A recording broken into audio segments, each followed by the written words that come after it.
এটি কোনো সাধারণ পানি নয়, বিষাক্ত রাসায়নিকযুক্ত পানি ব্যবহার করে ভারত সরকার নিজ দেশের কৃষকদের দমন করছে বলে অভিযোগ উঠেছে।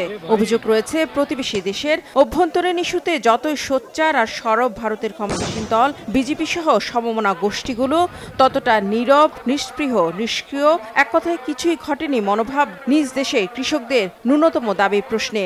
ভারতে কৃষকদের অবস্থা এতটাই নাজুক যে প্রতি বছর সেখানে বাড়ছে কৃষক আত্মহত্যার ঘটনা। খোদ ভারত সরকারের এক হিসাবে দেখা গেছে দেশটিতে প্রধানমন্ত্রী মোদী সরকারের আমলে বেড়েছে কৃষক আত্মহত্যার ঘটনা।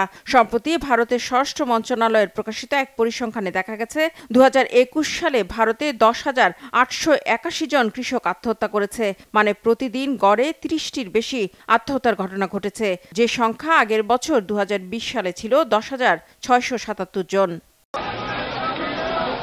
কৃষকদের অভিযোগ, এভাবে বছরের পর বছর ধরে ভারতের ক্ষমতাসীনদের দমন নিপীড়নের শিকার হয়ে আসছে দেশটির দরিদ্র কৃষকরা। উপেক্ষা করা হচ্ছে তাদের ন্যূনতম চাওয়া আর দাবিকে। তবু প্রতিবারই ঠিক এভাবেই দমন নিপীড়নের বিরুদ্ধে আরও জোরালোভাবে রুখে দাঁড়িয়েছে তারা।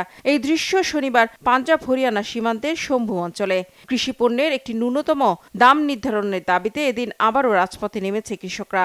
আন্দোলনে আবারও উত্তাল হয়ে উঠেছে ভারত। কৃষকদের দিল্লি চলো কর্মসূচি ছত্রভঙ্গ করে পরিস্থিতি নিয়ন্ত্রণে আনতে জলকামান ও কাঁদানে গ্যাস ছুড়ে হরিয়ানা পুলিশ। ভয়াবহ বিষয়, সে পানিতে ছিল বিষাক্ত রাসায়নিক, এমন দাবি কৃষকদের। তারা জানিয়েছে সেখানেই থেমে নেই পুলিশ। ড্রোন ব্যবহার করে খেতে থাকা কৃষকদের উপর টিয়ার গ্যাস ছুড়েছে পুলিশ।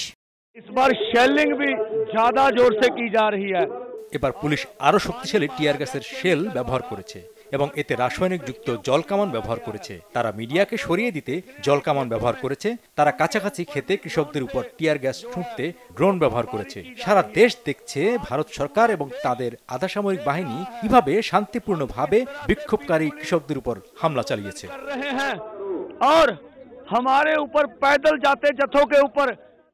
তবে যথারীতি বিষাক্ত রাসায়নিক পানি ব্যবহারের অভিযোগ অস্বীকার করেছে হরিয়ানা পুলিশ।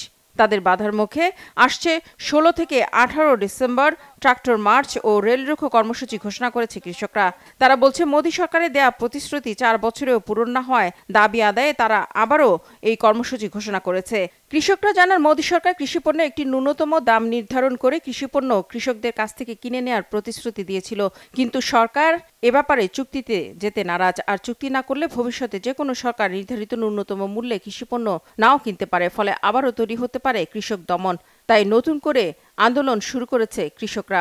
ভারতের কৃষকদের এই আন্দোলন কি সফল হবে নাকি আবারও নির্যাতনের মুখে মুখ থুবড়ে পড়বে? বিশ্লেষকরা বলছেন, কৃষকদের দাবি না মেনে মোদী সরকার আদতে নিজ দেশের দরিদ্র জনগোষ্ঠীকে আত্মহত্যার পথ বেছে নিতে বাধ্য করছেন। রিফাত জামান, বাংলাভিশন নিউজ ডেস্ক।